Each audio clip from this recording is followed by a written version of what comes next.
네, 오늘 하나님 말씀 보겠습니다. 하나님 말씀은 마가복음 16장 1절에서 8절 말씀입니다. 마이크 조금만 줄여주세요. 마가복음 16장 1절에서 8절 말씀입니다. 우리 마가복음 16장 1절에서 8절 한 절씩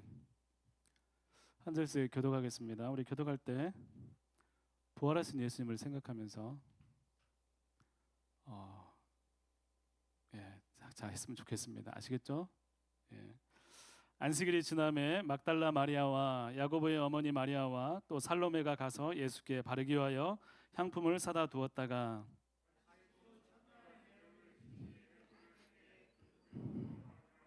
서로 말하되 누가 우리를 위하여 무덤 문에서 돌을 굴려 주리요 하더니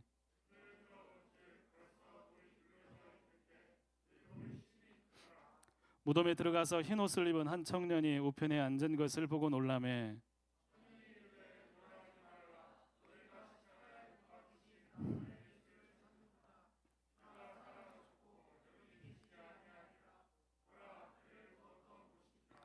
가서 그의 제자들과 베드로에게 이르기를 예수께서 너희보다 먼저 갈릴리로 가시나니 전에 너희에게 말씀하신 대로 너희가 거기서 배우리라 하라 하는지라.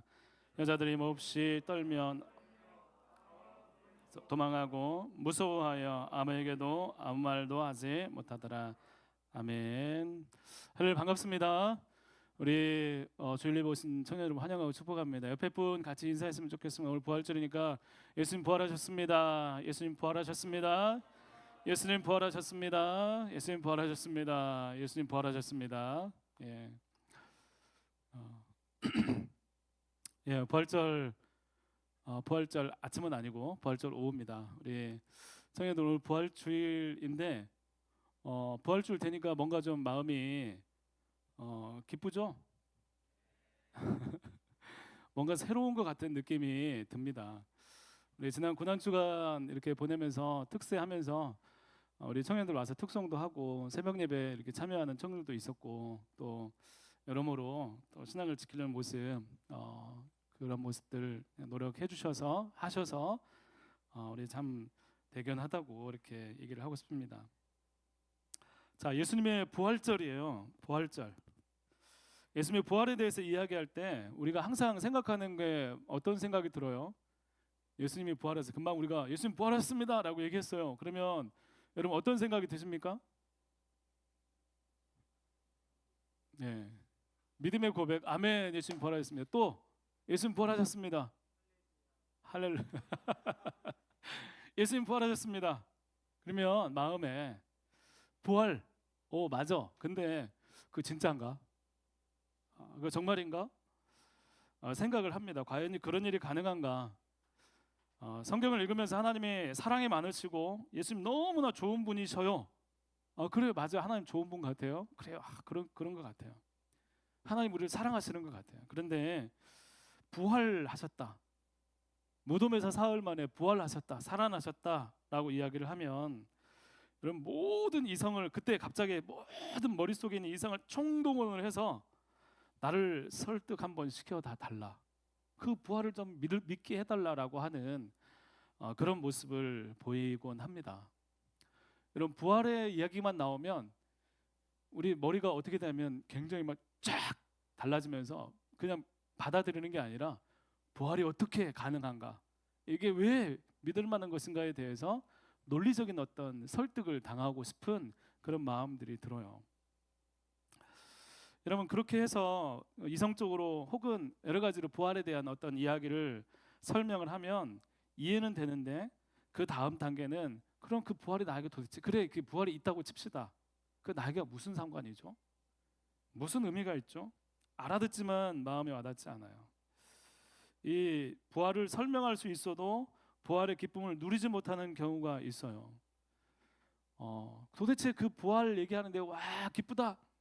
근데 나 내일 출근해야 되는데 또 힘든데 부활절 와 기쁘다. 내 삶은 지금 안 기쁜데 부활 어떻게 해야지? 부활절 기쁘죠? 네 기뻐요. 뭐 이렇게 부활을 어떻게 얘기할까? 여러분 내게 예수님의 십자가와 부활이 얼마나 중요하고 가장 필요한지 성령으로 우리 마음 가운데 경험하지 못하면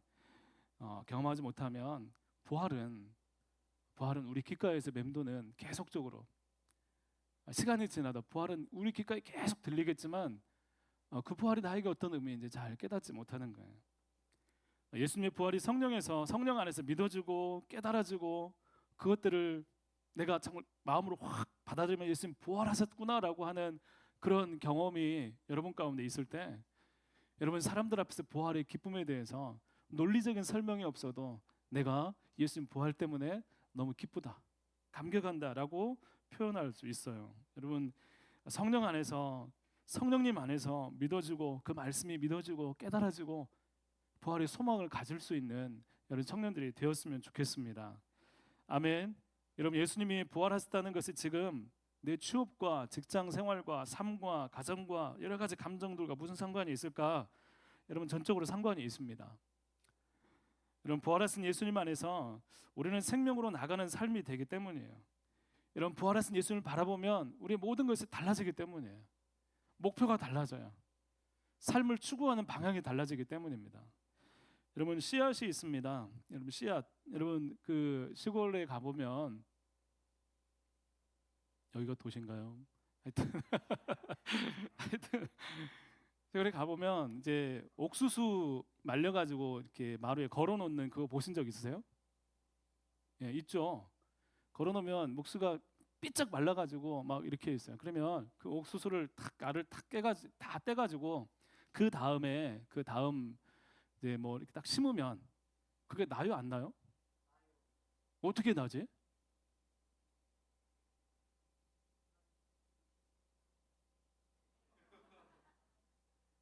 씨앗이 톡 떨어져 가지고 있는데 그게 땅 속에 심으면 그게 나는 게 여러분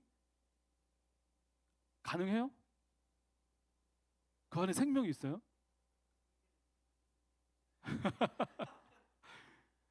엄청난 믿음의 소유자 박영효 선생님. 그러면 여러분 2000년 수천 년이 지난 씨앗이 있어요. 방치돼 있어. 근데 그 씨앗을 오늘 갑자기 탁 구했어요. 해가지고 그 씨앗을 심으면 그 씨앗이 날까 안 날까?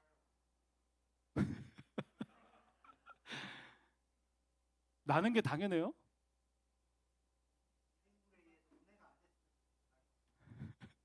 자, 2000년이 지난 나무 씨앗. 그 씨앗을 심으면 엄청난 큰 나무의 씨앗이에요. 그 나무 씨앗을 2000년이 지나면 심으면 그 씨앗에서 자라서 엄청 큰 나무가 성장할 수 있을까?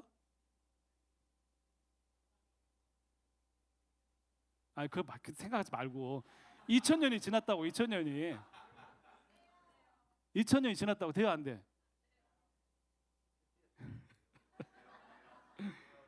예. 2000년 전에 뭐 대추 야자나무인가? 그 씨앗을 동굴에서 발견을 해서 심었어요. 그리고 거기서 열매를 거뒀어요. 그 과학 논문에 실렸어요. 여러분 씨앗이 그렇게 될 수 있는 이유가 뭐예요? 그렇게 되는 이유가 뭐예요? 2000년 시가 지나는데 생명이 없는 것처럼 탁 굳어지고 마르고 막 그렇게 있는데 땅에 심고 이렇게 해보니까 나무가 되는, 그것도 조그만 씨앗이 큰 나무가 열매가 내는 거예요. 어떻게 그렇게 돼요? 왜 돼요? 놀랍지 않아요? 그냥 모든 게 그냥 씨하니까 돼요. 그건 되니까 그래요. 여러분 신기하죠? 엄청나죠? 그렇게 되는 이유가 뭐예요? 예, 그래 알았어요. 그래서 설계를 했는데 이 씨앗이 그렇게 될 수 있는 건 이게 씨앗이기 때문이에요. 씨앗이기 때문에. 씨앗은 어느 정도 조건이 형성이 되면 거기서 시간이 지나도 생명이 트고 발화할 수 있는 그런 것이 씨앗이에요. 그렇게 되어 있어요. 여러분 우리가 부활을 선생님 왜 얘기했냐면 부활을 생각할 때 꼭 기억할 게 있어요. 부활이 진짜냐 아니냐 논쟁하면서 부활로 인해서 예수님을 하나님의 아들이라는 것이 증명하는 것이기는 하지만 오히려 예수님이 하나님이기 때문에 부활이 일어날 수 있는 거예요. 무슨 얘기인지 아시겠어요? 예수님이 하나님의 아들이시면 내가 예수님이 부활했기 때문에 저분은 하나님의 아들이야. 뭐 이것도 맞지만 예수님이 하나님이시기 때문에 부활의 사건은 그분이 죄가 없으시고 부활의 사건이 일어날 수 있다는 거예요. 여러분 이 생각이 정말 중요합니다. 여러분 부활에 대한 논리적인 설명들이 참 많이 있어요. 어떻게 부활이 일어날 수 있고 부활이 진짜인가? 성경의 기록이 정말로 사실이냐? 믿을만 하냐? 사람들이 많이 이야기를 합니다. 여러분 믿을만 합니다. 믿을만 해요. 믿어야 되고 믿을 때 부활의 주님이 나의 구세주가 되는 거예요. 존 스토트라는 목사님 돌아가셨지만 그분의 책에 성경의 진술의 신빙성에 대해서 어느 한 법률가 이야기가 나옵니다. 재판할 때 이 법률가는 증언을 굉장히 좀 신빙성 있냐 없느냐 이것들 굉장히 따진다 그래요. 어떤 이야기들은 정말로 맞는데 정말로 빈틈이 없는데 믿어지지 않는 이야기가 있어요. 이렇게 하면서 증언을 하는데 정말 딱딱딱 맞는데 너무나 딱딱 맞으니까 너무나 맞아. 빈틈이 없어. 근데 별로 안 믿어지는 거예요. 그분이 이야기를 하는 것이 그런 거예요. 재판할 때 정말 신실한 증거, 믿을 만한 증거들의 특징이 있는데 그게 뭐냐면 꾸밈이 없다는 거예요. 그냥 있는 그대로. 그리고 그 결과에 대해서 개의치 않고 진술을 한다는 거예요. 여러분 이렇게 얘기했을 때 그럼 사람들이 이런 반박이 오면 어떻게? 이거 개의치 않아요. 내가 맞고 이 말이 사실이라면 그냥 그거 개의치 않고 그냥 무조건 얘기를 한다는 거예요. 성경에 나온 그 부활의 진술이 그와 같다는 거예요. 성경에서 나온 부활의 사건을 사람들이 논쟁하고 논리적으로 이렇고 저렇고를 계산하지 않고 본대로 결과에 개의치 않고 꾸밈없이 그대로 기술했다는 게 너무 신뢰가 간다라는 것입니다. 여러분 만약에 여러분들이 부활을 믿게 하기 위해서 없는 얘기를 만약에 만든다면 저라도 이렇게 쓰지는 않을 거예요. 그럼 만약에 여러분을 사람들에게 부활을 믿게 하기 위해서 여러분이 책을 쓴다. 부활의 사건을 어떻게 기록하겠어요? 오늘 본문의 부활의 첫 증인은 여성입니다. 여성은 많아도 증언의 효력이 없어요. 여성은 봤어도 못 본 거예요. 알아도 모르는 거고 얘기해도 통하지 않아요. 그런데 저 같으면 다른 유력한 사람을 증인으로 세워서 사람들이 얘기할 때 이 사람 말이라면 믿을만해 라고 하는 그 사람을 세워서 부활을 얘기하지 않았을까요? 어떤 박사를 모셔와가지고 어떤 학자를 모셔와가지고 어떤 대단한 어떤 사람을 해서 그 사람 인용을 해서 내가 이렇게 했는데 그 사람이 봤다. 그 사람에 의하면 이렇게 됐다. 이렇게 만들지 않겠어요? 여러분 그런데 부활의 첫 증인은 여성이었고 여성일 수밖에 없는 이유는 그들이 진짜 예수님을 너무나 사랑했다는 것이고 이른 새벽에 간 이유도 그들이 예수님을 끝까지 따르는 사람들이었기 때문이었습니다. 여러분 시체에 향품을 발라주고 싶어서 그래서 그들이 보게 된 것이고 그것은 계산되지 않은 진술이었어요. 이런 부활에 대한 사실성에 대해서 일관되게 주장되는 몇 가지가 있습니다. 이게 목사님이 부활절마다 얘기하면서 부활 얘기 나올 때마다 하는 얘기가 있어요. 부활을 반박하기엔 가장 핵심적인 그 반박하기엔 핵심적인 단어가 생각이 안 나요. 부활을 반박하기 위한 가장 좋은 증거. 증거가 뭐가 있을까요? 도와줘. 목사님 얘기했는데 몇 번 얘기했을 텐데.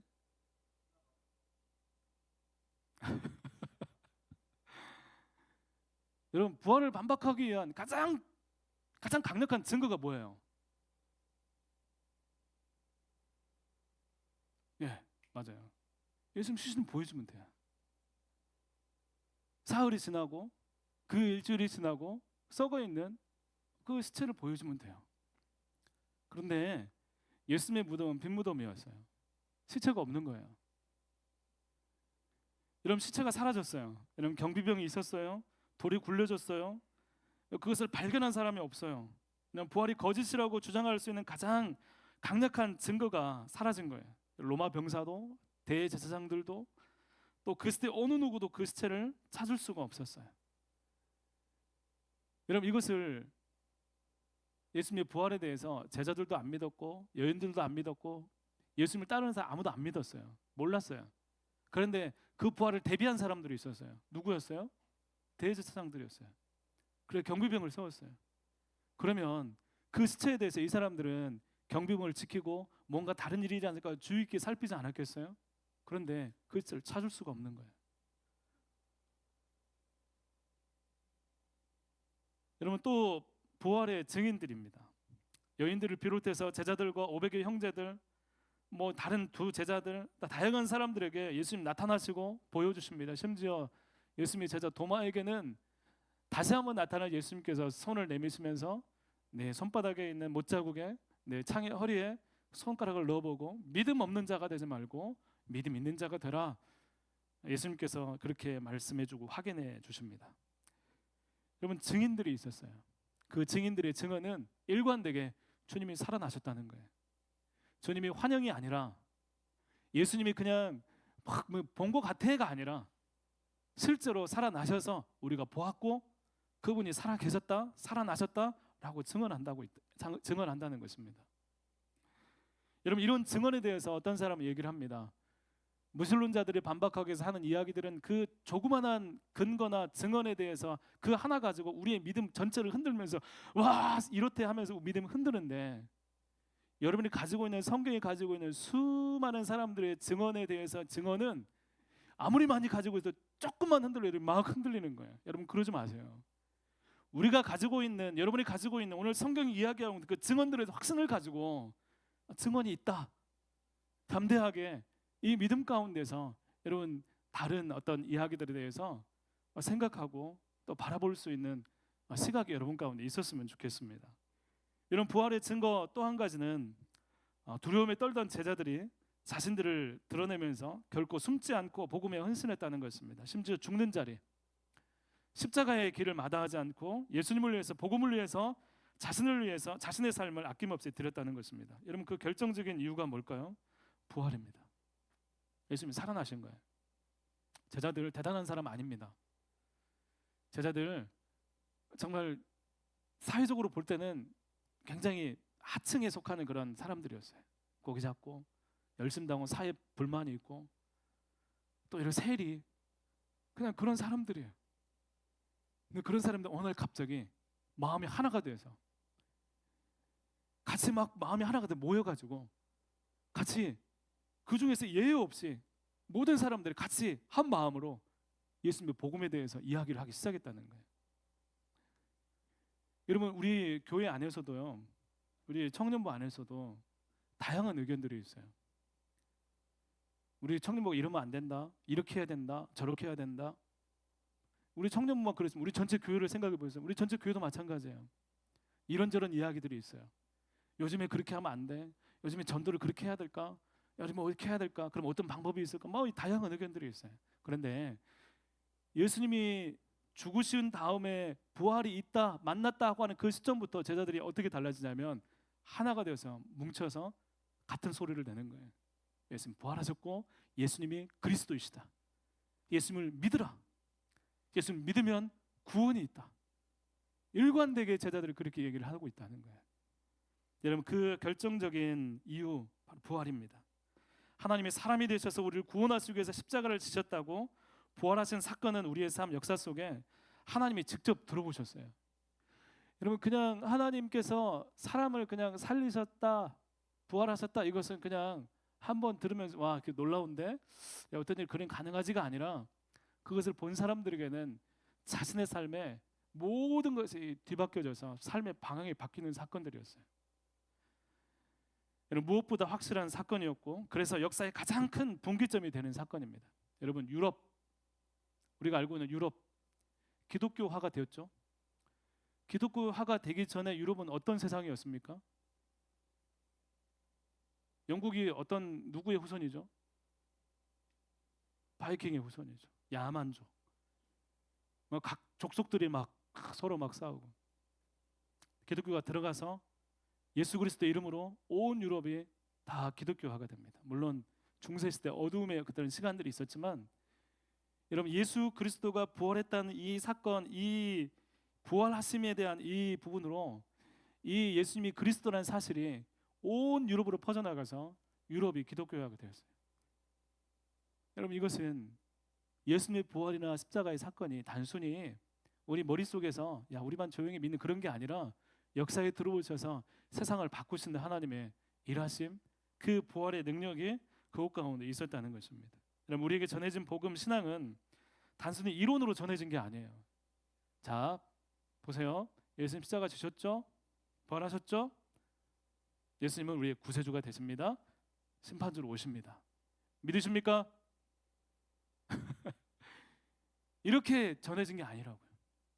어떤 사람은 피를 흘리면서 예수의 그리스도 되심을, 부활을, 예수님이 우리의 생명 되심을 증거하면서 사람들한테 깊은 인상을 남겼고 십자가에 못 박히기도 하고 사람들에게 힘을 다해서 예수가 그리스도 있음을 증거하고 전하면서 삶으로 사람들에게 나타낸 거예요. 여러분, 하나님의 뜻에 따라서 생명을 아끼지 않는 불굴의 믿음으로 우리 가운데 다가오게 된 것입니다. 오늘 우리가 읽은 말씀을 보면 여인들은 예수님을 사랑했어요.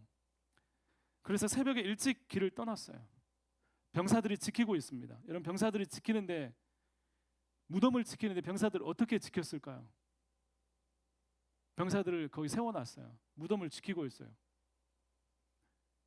그냥 가가지고 어떤 사람이 가가지고 좀 해가지고 한번 누가 이렇게 가가지고 얼마든지 확 맨주먹으로 휘둘러가지고 쫓아낼 수 있는 그런 사람들을 세웠을까? 우리가 흔히 얘기하듯이 뭐 사파관 애기들 그림에 보면 병사들이 굉장히 초라하게 나와요. 여러분, 그 군사들은 그런 사람들이 훈련받은 사람들이에요. 그 지켰고 그 지키는 것은 굉장히 중요한 임무처럼, 왜냐하면 로마의 심판을 받은 사형수가 그곳에 묻혀 있는 거예요. 그리고 대제사장 요청을 했어요. 그 병사들이 지키고 있습니다. 만만한 곳이 아니에요. 그럼에도 예수님을 그대로 보낼 수 없어서 가면서 돌은 어떻게 굴리지 걱정이 있었지만 정말 열릴 수 없지만 그런 걱정이 있어도 그래도 갔어요. 새벽에 새해가 뜰 때 여인들만 가서 그 무덤을 찾아가는 거예요. 끝까지 예수님을 따른 여인들의 이 모습은 너무나 아름답고 귀한 것입니다. 이 여인들이, 이 사람들, 아름다운 사람들이 이른 아침에 오늘 말씀해 보면 무덤으로 갔다라고 말씀하고 있습니다. 여러분, 이 무덤으로 갔다라고 하는 말씀이 읽으면서 그렇게 들렸어요. 많은 예수님의 사랑하는 마음으로 갔지만 그들이 간 곳은 무덤이었어요. 무덤. 그들이 가서 기대한 것은 뭐냐면 예수님의 시체를 기대하고 간 거예요. 이들은 부활을 기대한 게 아닙니다. 제자들도 생각하지 못했어요. 아무도 부활을 기대하지 못했어요. 그럴 수도 있죠. 아무도 생각하지 못했으니까. 그런데 우리가 이 부분을 우리가 생각했으면 좋겠습니다. 아무도 생각하지 못한 부활, 아무도 기대하지 못한 그 부활이 없을 때 모든 사람들은 예외 없이 무덤을 향해 가는 인생이 되는 거예요. 여러분의 인생 가운데 부활이 없어요. 여러분의 삶의 끝은 무덤이에요. 여러분의 삶의 종점은 죽음이에요. 그것이 전부예요. 세상의 모든 사람들은 어쩔 수 없이 죽음을 향해 가고 있어요. 그리고 거기서 끝난다고 생각을 합니다. 부활이 없다면 그게 삶의 결론이 됩니다. 그 삶에 어떤 것이 있어도, 가장 숭고한 가치가 있어도, 어떤 감동이 있어도 부활을 모르는 것의 결과는 무덤이에요. 무엇을 해도, 어떤 것을 해도 무덤이 모든 것의 결과라면 결국 우리의 삶은 굉장히 가볍고 의미 없는 삶이 될 수 있어요. 여러분, 열심히 했는데 결국 죽음이에요. 여러분, 마치 이미 그 끝이 정해져 있어서, 그 끝이 절망이어서, 근데 힘을 다해서 살아가야 된 그 삶이 슬프고 고난하고 막 이렇게 하면서 열심히 살아가는데 결국에는 죽음이에요. 무신론자들이 말하듯 DNA를 보존하고 전달하는 것만 삶의 목표라고 생각하고 사라지는 생존 기계, 그게 인생이라고 사람들은 생각을 합니다. 얼마나 많은 사람들이 열심히 살아갑니까? 여러분, 자신의 삶을 사랑하고 최선을 다해서 살아갑니다. 아침부터 저녁까지 열심히 일합니다. 돈도 벌고 좋은 집도 사고 좋은 직장도 얻고 어딘가를 향해 달려갑니다. 그런데 그 결과가, 그런 다음에 결과가 그렇게 죽게 되는 것이 끝이다. 그 인생의 최선이 정말 최선일까? 여러분, 죽음을 향해 계속 달려가는 삶을 사는 사람들의 마음은 정말 괜찮을까? 여러분, 생각을 해보십시오. 지금 현재 여러분들은 청년이어서 죽음을 생각하지 않죠? 생각하면 안 돼요. 근데 끝은 생각을 해요. 내 인생의 끝에 대해서는 그 위험한 죽음 말고 내 인생의 끝은 무엇일까는 생각을 해야 돼요. 여러분, 목사님 벌써 나이가 이렇게 됐어요. 그래서 많은 생각이 들어요. 그런데 죽음은 그냥 죽음일 수가 없어요. 여러분, 그냥 죽음을 향해 달려가는 사람들의 마음은 정말 괜찮은 게 아니에요. 괜찮아서도 안 되고, 하나님이 내 삶의 처음과 끝이라고 생각하고 그 이후에라도 지켜주시리라는 믿음이 없는 삶은 불안해요. 여러분, 제가 여러 가지 이렇게 사람들이 이야기하는 것들을 들으면 성공하면 할수록 불안한 마음이 있어요. 많이 가지면 가질수록 불안해요. 이게 언제 끝날지, 과연 내일 눈을 뜰 수 있을지. 이런 많은 사람들이 공포와 두려움 가운데 있을 때 사람들이 찾는 방법들이 의지할 것을 계속 찾는 거예요. 그게 우상이 되고 잘못된 선택이 되는 거예요. 오늘 무덤으로 달려간 사람들이 전혀 예상치 못한 일을 경험하게 됩니다. 바로 그 무덤에서 그들이 염려했던 돌이 굴려지고 그것을 있어야 될 예수님의 시체가 보이지 않는 거예요. 도무지 이해할 수 없는 일이 그들 앞에 펼쳐집니다. 그래서 흰 옷 입은 청년 천사를 만났고, 천사는 이렇게 얘기합니다. 놀라지 마라, 놀라지 마라. 그러면서 어떻게 얘기를 하냐면, 너희가 십자가에 못 박히신 나사렛 예수를 찾는구나. 이 말이 여러 의미가 있는 것 같습니다. 다른 성경에 보면 너희가 살아계신 분을 죽은 자 가운데서 찾고 있구나 라고 이야기를 합니다. 천사는 그들이 찾는 바가 무엇인지 확인해 줍니다. 십자가에 못 박힌 나사렛 예수, 너희들 그거 찾고 있지, 그분을 찾고 있지. 이 무덤이 그분의 무덤은 맞아. 너희들이 제대로 찾아오긴 했어. 향품을 발라주지 못한 것이 마음에 걸려서 찾아온 것, 귀해, 좋아. 죽음을 보러 온 거예요. 무덤을 보러, 시체를 보러 왔어요. 너희는 죽음당한 예수님을 찾아왔구나. 거기까지만 찾는구나. 십자가의 죽음만을 보는구나. 그런데 하나님은 천사를 통해 십자가에 못 박히신 나사렛 예수의 무덤이 맞지만, 죽었지만 그는 여기 계시지 않고 살아나셨다. 보라, 그가 누우셨던 곳을 보라. 빈 무덤을 그들에게 보여줍니다. 무덤을 찾아왔는데 생명을 보여줍니다. 십자가만 봤는데 부활을 보여줍니다. 여러분, 슬픔과 절망을 안고 왔는데 다시 살아나는 소망을 줍니다. 여러분, 예수님의 부활은 우리의 모든 삶을 바꾸는 사건입니다. 이런 부활은 십자가를 다시 한번 확증하는 사건이에요. 이런 부활로 십자가는 더욱 그 의미가 분명해집니다. 예수님의 부활을 통해 십자가가 다시 보이기 시작하는 거예요. 예수님이 왜 십자가 지셨다고 했죠? 자, 지난주에 예수님이 왜 십자가 지셨다고 했죠? 누가 지게 했다고 했죠? 나는 맞는데 1차적으로 대제사장들 또 그다음 지도계층들이 예수님을 십자가에 못 박게 했죠. 그 이유가 뭐라고 했어요? 나무에 달린 자마다 저주를 받은 자다. 신명기 말씀이 예수님을 통해 이루려 했던 거예요. 여러분, 받았다는 그런 굴레를 예수님께 씌우기 위해 십자가에 못 박았어요. 그런데 이 부활은 예수님이 십자가라는 나무에 달린 사건으로 저주받은 자라는 이 프레임이 부활로 완전히 깨져버린 사건이에요. 그때부터 예수님은 저주받은 자가 아닌 거예요. 이 부활을 통해서 십자가는 분명히 저주인데 이 부활을 통해서 그러면 이 저주는 도대체 어떤 의미인가를 생각하게 하는 거예요. 사람들은 생각했어요. 저주받은 자니까 예수님이 자기 죄 때문에 돌아갔구나. 근데 부활하신 거예요. 그러면 하나님의 살리신 사람이, 부활케 하신 사람이 자기 죄 때문에 죽을 일은 없는데, 저주받은 사람일 수는 없는데, 그러면 저분이 죽은 그 십자가는 도대체 어떤 의미일까? 여러분, 거기서부터 십자가가 다시 해석이 되는 거예요. 예수님은 죄가 없을 뿐만 아니라 그 십자가에 달리신 저주는 우리 때문이구나, 나 때문이구나, 우리 죄 때문이구나. 십자가에 대신 죽었다는 완벽한 증거가 바로 부활인 겁니다. 여러분, 우리의 죄 때문에 고통과 죽임 당하신 주님은 죄가 없어서 죽임을 당했지만, 고통 당했지만 죽임 당한 이후에 그분은 죄가 없으셔서 부활하신 거예요. 죽음이 예수님을 감당하지 못하는 거예요. 여러분, 죽음은 죄 위에 머뭅니다. 근데 예수님은 죄가 없어요. 죽음은 예수님을 감당하지 못하는 거예요. 죽음은 예수님을 토해낼 수밖에 없어요. 예수님을 죽음을 이기시고 부활하신 거예요. 여러분, 그러면 예수님이 살아나셨어요. 죽음을 이기셨어요. 우리 죄를 해결하셨어요. 죽음도 이기셨어요. 그리고 우리의 죄는 이미 해결되었기 때문에 예수님 믿으면 그 부활도 역시 우리의 부활이 되는 거예요. 이게 하나님의 모략, 하나님의 지혜, 십자가에 담긴 하나님의 지혜라고 이야기를 하는 거예요. 분명히 우리 죄 때문에 죽으셨어요. 근데 그분은 부활하셨고 우리 죄는 해결되었고 예수님 믿을 때 우리 역시 부활의 소망을 갖게 되는 것입니다.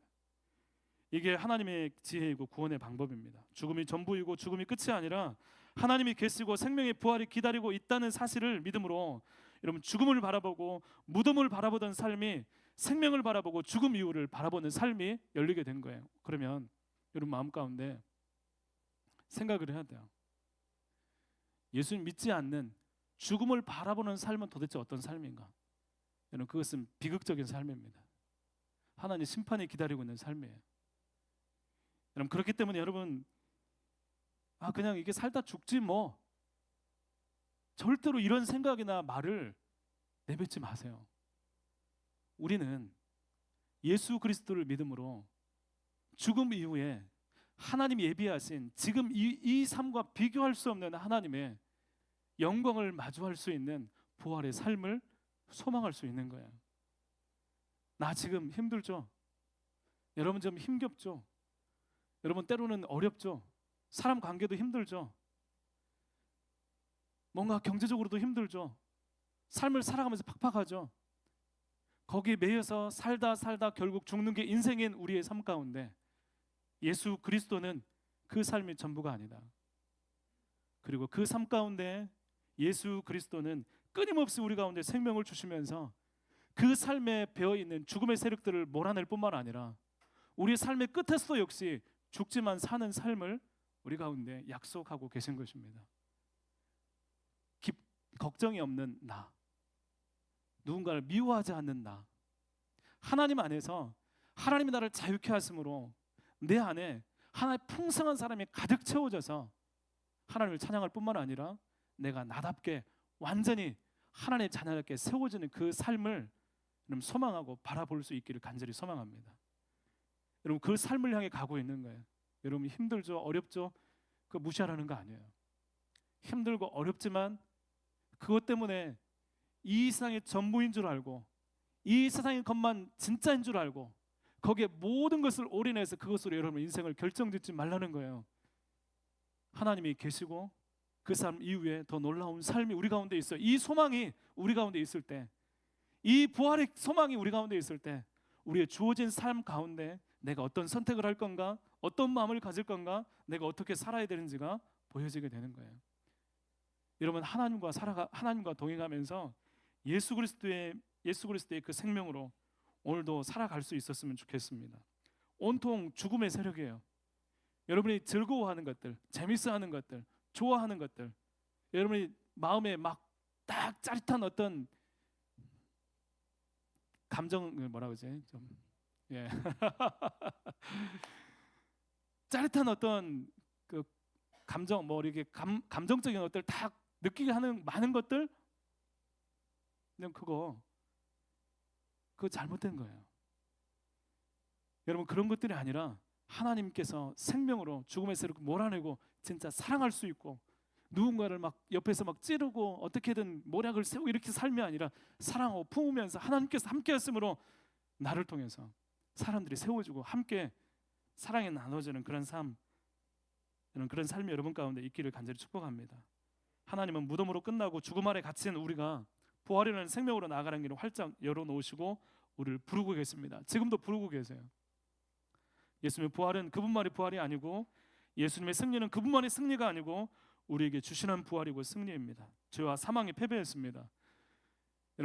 여러분이 모든 앞에 있는 모든 것들 가운데 예수 그리스도의 부활을 믿으면서 그 부활 가운데 확정된 그 십자가의 은혜로 그 십자가를 붙들고 죄악을 이기고 또 죄를 이기고 또 죄의 어떤 과거를 이기고 결과를 이기고 여러분 붙드는 모든 것들로 자유케 되는 날마다 새롭게 하시는 그 주님의 은혜가, 그 주님의 승리가 오늘 우리 청년 여러분 모두에게 있기를 주님의 이름으로 간절히 축복합니다. 아멘. 예, 우리 이 시간에 잠깐 같이 기도했으면 좋겠습니다. 같이 기도하는데 찬양팀 올라오지 마시고 그냥 반주만 잠깐 해주시고 찬양팀 제자리에서 마이크만 해주시면 좋겠습니다.